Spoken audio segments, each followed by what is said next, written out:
Keep the Aspidistra Flying? What a title. It's terrible. What? It's being honest.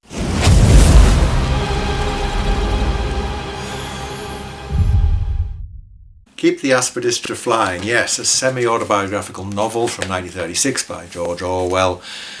The title is actually a satirical play on Keep the Red Flag Flying, but who's going to know that in this day and age? Do help yourself to a cigarette. Thanks. An aspidistra, I should say, is a type of house plant that was very popular in England in the 1930s. You don't see them now, but in the book they're described, or they're set up as a symbol of middle class respectability.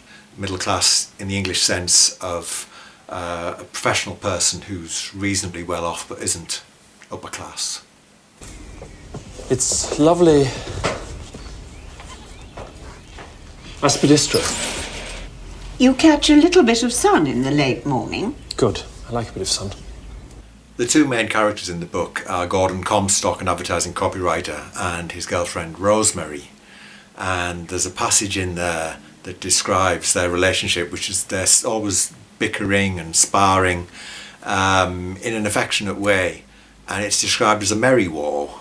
And so, because nobody understood the original title, when it was released in America and certain other countries, it was called... So we got this film with Richard E. Grant and Helena Bonham Carter that came out in 1997. How did that come about? Well, to understand that we've got to go back to 1983 when Alan Plater's BBC drama The Crystal Spirit Orwell on Jura was shown, and a director who held the rights to Keep the Aspidistra Flying, a guy called Robert Bierman, or Bob Bierman, he saw it and he thought, yeah, Alan Plater, he'd be good to write the script because here's a man who understands George Orwell. Like many film productions, the script was written and then nothing happened, it didn't get anywhere. Until the mid-90s when something rather groundbreaking happened in British arts funding.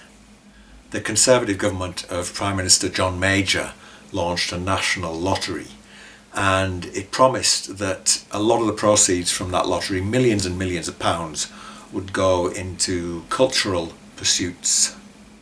This translated into more investment for the British film industry, and so projects that didn't seem like they were going to be obvious box office hits were brought to the screen. We like to recognise talent and initiative here at New Albion. So what's this book about? Well, Gordon Comstock is a star advertiser at his agency in London. He's brilliant at coming up with slogans, but he fancies himself as a serious artist, as a poet, in fact. The Times Literary Supplement said I showed exceptional promise. He resents capitalism, what he calls the money god, but at the same time, ironically, he is supported by this guy Ravelston, a rich man who owns a magazine and pays Gordon for his work almost as an act of charity. Another sponging genius. Which one this time? Gordon Comstock. Comstock. He's a little turd. In his treatment for the film, Alan Plater calls Gordon an angry young man, 20 years ahead of the fashion. But he's not just that, he's quite an unpleasant character. You might even call him these days an incel.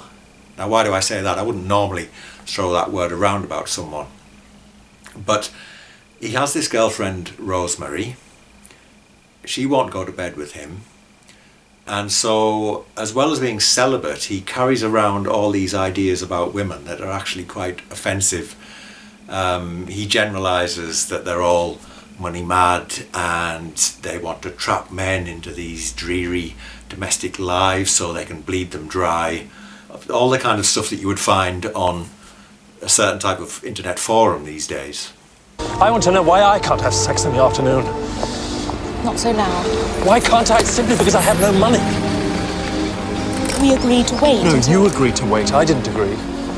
Gordon gives up his job, he goes to work in a bookshop, he spends his spare time writing poetry, which isn't particularly good, and apart from that he rants and raves and whines and whines and whines about how awful women are and how sexually frustrated he is, and isn't life awful.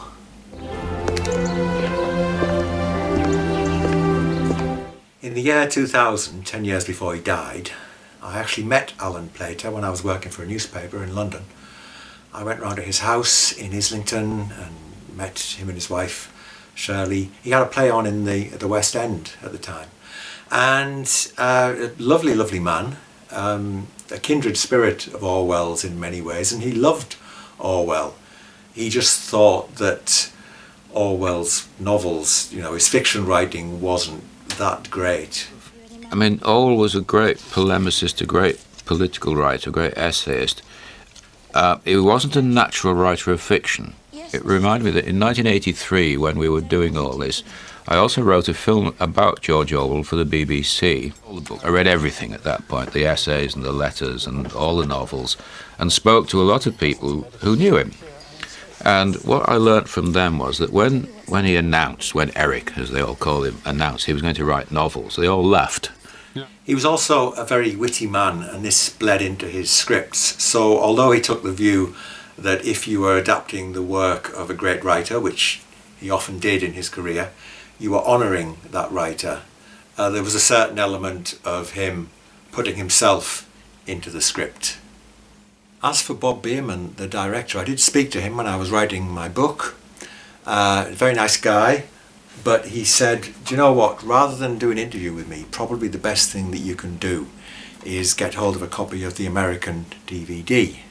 This is from DVD International's Prestige collection, because it has a commentary with him and Alan Plater, which tells the whole story, really.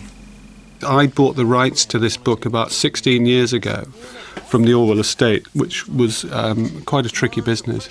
And I think I asked you to adapt it about 15 years ago. 83, I think. 83. And I've got the original screenplay here, which is a lot longer. It's about 140 pages. Really? Alan Plater grew up in Hull in the East Riding of Yorkshire, and after he died, Shirley packed all his papers up into boxes and sent them to Hull History Centre, which now has an Alan Plater archive. So while I was researching my book, I went up there and had a look through all his paperwork, and there is a draft script, or a first script, that he wrote in the mid-80s, and it's more faithful to the novel than the version that we eventually got. It includes, for instance, the character of Flaxman, who is this portly salesman who's kind of lascivious, and he lives in the same boarding house as Comstock, because Comstock is, he goes to live in this boarding house under this very stern landlady, Mrs. Wisbeach, and all this kind of stuff. It's all, a lot of it is there in the first script, but by the time it came to a rewrite, a lot of stuff was jettisoned to make it a more, I suppose, streamlined story, a story that would be more accessible to a contemporary audience. See, we start the film with Richard E. Grant, basically, and Helena Bonham Carter. But in the book, the two of them don't appear together until page 131.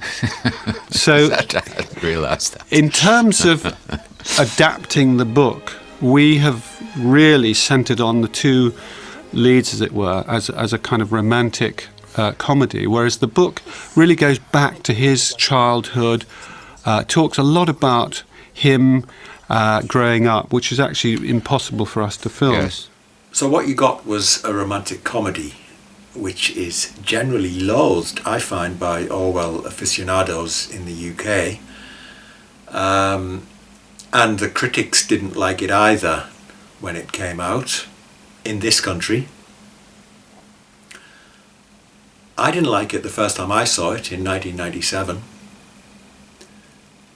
And yet when I came to watch it again as research, I thought, well, if you forget that it's meant to be this adaptation of Orwell and just take it for what it is, this rather pleasant, witty period film, it's actually quite a good film. And that's the way the American critics took it.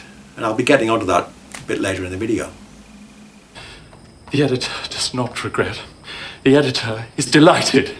Grant was 39 at the time, which is 10 years older than Comstock in the novel. And Helena Bonham Carter, well, there was a big story that emerged at the time of filming. Rosemary's a bit of a drip in the book.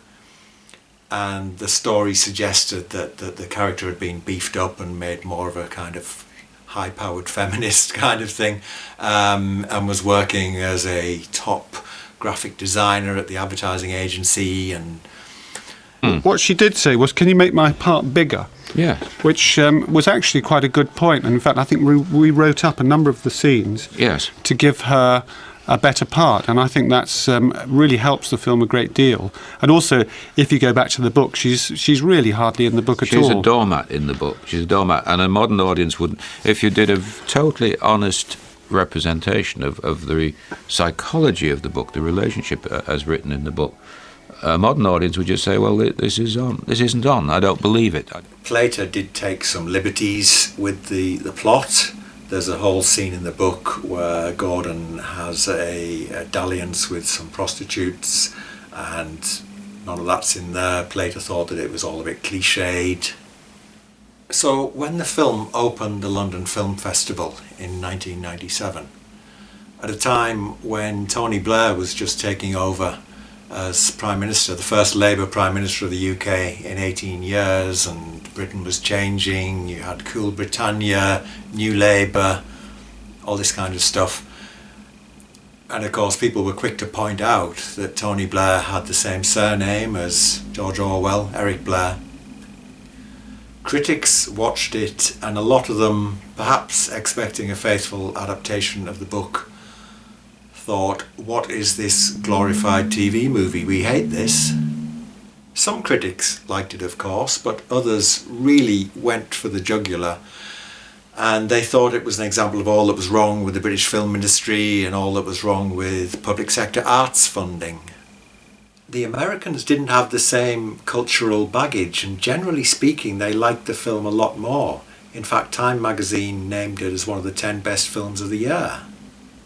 And so as I let this video play out, I'm going to show you something that I recorded from the TV in 1997. This was a youth programme called Movie Watch, and they would get young people and ask them what they thought of the latest films. And what some of them say about Keep the Aspidistra Flying might surprise you. Well, it's a great book. Brown, was it a great film? The more I've thought about this one, the more I've liked it, basically. The acting in it is superb. You can't fault any of them, not even Helena Bonham Carter, who usually annoys the hell out of me. I thought it was a great film all round. Had loads of really, really funny moments in it. Richard E. Grant, total return to form. Wonderful to see him playing a drunk again after With Vanilla and I. I felt the script was fantastic. Richard E. Grant showing fantastic dynamism. He goes through this procedure of playing these roles, and they don't fulfill him. And then, for me, the ending, it all comes full circle and things work out really well, and I felt the ending was very satisfying. The conclusion, at first, I found it quite disappointing. I thought it was about his compromises. But the more I thought about it, the more I thought it's a good conclusion, it's realistic, and there's nothing wrong with that. I really enjoyed it. I came out of the cinema smiling. I laughed out loud a couple of times. I wasn't quite sure what message they were trying to convey. If it lacks a message, or if you can't figure out the message, that's not a problem to me. I thought it looked beautiful. I thought there were brilliant performances, especially from the minor characters. But overall, there was something missing. There was a magic. There was something not there. I would recommend it to anyone, but I'm completely sold on it. I'm a great Richard E. Grant fan. It's the kind of film my mum would love, with all the 30s costume and the romance between the two leads. I mean, it's the kind of film my parents would adore. Let's have some scores then for Keep the Aspidistra Flying. Richard E. Grant was made for this movie. 6. Thought-provoking and intelligent fun. 8. A beautiful, well-crafted, but empty film. 5. Witty and delightful. See it. 8. Giving Keep the Aspidistra Flying 27 points.